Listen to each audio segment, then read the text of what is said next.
ញោមណាឈ្មោះពើចន្ទរីសប្តាហ៍ខ្ញុំនៅបៃចានសប្តាហ៍អង្គស្រួលបងខ្ញុំបកមករបស់ធ្វើការចាក់បងចាមកនឹងខ្ញុំស្គាល់កែសូគឺខ្ញុំធ្វើការថ្ងៃខ្ញុំចុកឆ្កែបងចុកឆ្កែនៅទាំងបោះដៃផុតរួយស្មាខ្ញុំមិនដឹងថាធ្វើអីបាត់អញ្ចឹងហើយខ្ញុំលើគេផ្សាយថាកែសូឆ្នាំបកែមកប្រទេសអង់គ្លេសដល់ពេលអញ្ចឹងខ្ញុំអត់ជឿទេខ្ញុំសម្រាប់ចិត្តយូរទៅមកខ្ញុំគិតចិត្តទិញ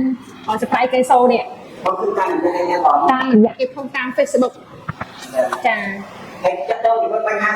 សុខភាពរបស់បងគឺទុកអាការៈគឺទុកពីមិនតាមើលតុកធម្មតាយើងអង្គុយដែរបងអង្គុយមួយថ្ងៃបងនិយាយថែមដល់ម៉ោង6ម៉ោង8អីដល់ពេលអញ្ចឹងខ្ញុំវាចុកឆ្កែបងចុកឲ្យនឹងយើងខំដេកវាអោនទៅវាយើងឈឺស្មាឈឺករួយអញ្ចឹងបងដល់ពេលខ្ញុំយកទៅជឿខ្ញុំព្រមតែចិត្តទិញសប្រៃកេសូសម្រាប់ចិត្តឡើងយូរបងតាំងមួយខែចូល2ខែព្រោះខ្ញុំអត់ជឿខ្ញុំគ្រប់ប្រាប់ផលិតផលគេវាអត់បាត់អញ្ចឹងណាដល់ពេលខ្ញុំប្រើកេសូនេះមកគឺមានសុខភាព 100% ហ្មងខ្ញុំប្រើខ្ញុំបាញ់តំផ្សេងហ្នឹងខ្ញុំញីតិចតិចបងបាញ់ទីឆាត់ទេយើងញីតិចតិចទៅវារៀង3ទៅ4នាទីវាស្រួលខ្លួនក៏ខ្ញុំឈឺស្មាទាំងបោះដៃផុតនេះបងខ្ញុំឈឺខ្ញុំមិនដឹងថាខ្ញុំស្មានខ្ញុំលាកស្លាក់ហងប៉ុន្តែខ្ញុំយកស្ប្រៃកេសូនេះបាញ់លើកន្លែងបោះដៃផុតរបស់ខ្ញុំថាឈឺហ្នឹងបងខ្ញុំបាញ់ហើយខ្ញុំញីហើយដល់ពេលកាប់ទៅខ្ញុំក៏វាលាក់ស៊ីចំហដែរបងប៉ុន្តែខ្ញុំនឹកគេថាស្ប្រៃនេះបាញ់ដង្ឡាបាត់ទៅនឹងអញ្ចឹងខ្ញុំក៏បាញ់ដំបងកក៏ចប់បាញ់ចំហខ្ញុំញីស្រាលវាធូរបងព្រោះទាំងខ្ញុំស្រួលអញ្ចឹងបងឲ្យឈឺកឈឺអីអញ្ចឹងទៅនិយាយដល់ឈឺទៅណាបាត់ទៅនឹងស្ប្រៃហ្នឹងពិតជាមានសុខភាព 100% ស្ប្រៃកែសូហ្នឹងបងចាហើយនេះសំខាន់បណ្ដោតជាងគេគឺអាចជប់ទៅសៃតកែហ្នឹងបងរាប់ឆ្នាំហើយខ្ញុំធ្វើអីក៏អត់បាត់ដែរដល់ពេលអញ្ចឹងទៅអរគុណស្ប្រៃកែសូនេះហ្មងដែលគាត់ជារបស់ទឹកមួយដែលជួយធ្វើឲ្យខ្ញុំបាត់ឈឺជារៀងរាល់ថ្ងៃហើយខ្ញុំសូមផ្ដាំផ្ញើទៅបងប្អូនទាំងអស់គ្នាធ្វើកម្មករអាមីរោងចក្របងបើសិនជាបងមានអាការៈឈឺដូចខ្ញុំដូចនាងខ្ញុំអញ្ចឹងជឿស្ប្រៃកេសូនេះទៅប្រើនឹងខុសបំណងទេដោយសារអីស្ប្រៃនេះពិតជាល្អរបស់គេមែនមកពីប្រទេសអង់គ្លេសស្ប្រៃនេះពួកខ្ញុំឮគេផ្សាយនៅក្នុង Facebook គេថាស្ប្រៃមកពីប្រទេសអង់គ្លេសកេសូហ្នឹងគឺមាន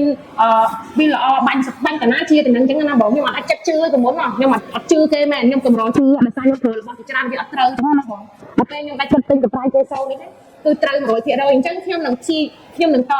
ប្រឹងបាច់អស់មួយនេះហើយបើសិនជាខ្ញុំមានលទ្ធភាពខ្ញុំនឹងទិញប្រើម្ដងទៀត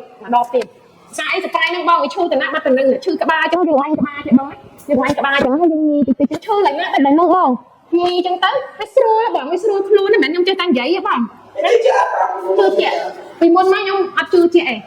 ខ្ញុំលើគេផ្សាយគ្រប់តែគ្នាហ្នឹងព្រោះឯងខ្ញុំធ្លាប់ប្រាប់ផលិតផលគេវាអត់បាត់ទេបងតែពេលប្រើកេសូនេះមិនខកបំណងទេពិតជាល្អ 100% ហ្មងចាហ្នឹងហើយបងមុននឹងសម្រាប់ទិញមើលយូរដែរបងតម្រាំថាទិញមិនមែនថាសម្រាប់ចិត្តទិញភ្លាមទេដូចបងប្អូនទាំងអស់គ្នាចឹងខ្ញុំជឿថាគាត់នឹងសម្រាប់ចិត្តដូចខ្ញុំអញ្ចឹងតែដែលបងប្អូនមើលហើយបងប្អូនជឿចឹងអត់អីទេគេសូនេះពិតជារបស់ល្អ 100% មកពីប្រទេសអង់គ្លេសហ៎ល្អណាស់ល្អពិតមែនខ្ញុំប្រើហើយបានខ្ញុំដឹងខ្ញុំអត់និយាយលេងទេអញ្ចឹងបងប្អូនទាំងអស់គ្នាបើសិនជាមានអាការៈឈឺដូចនាងខ្ញុំបោះដៃផុតចុកកែអញ្ចឹងឈឺក្បាលនិយាយរឿងឈឺតំណាក់បាញ់ទៅនឹងបាត់បងហើយអញ្ចឹងបងធ្វើការជឿស្ប្រៃកេសូនេះមិនខកបំណងទេយកទៅប្រើចា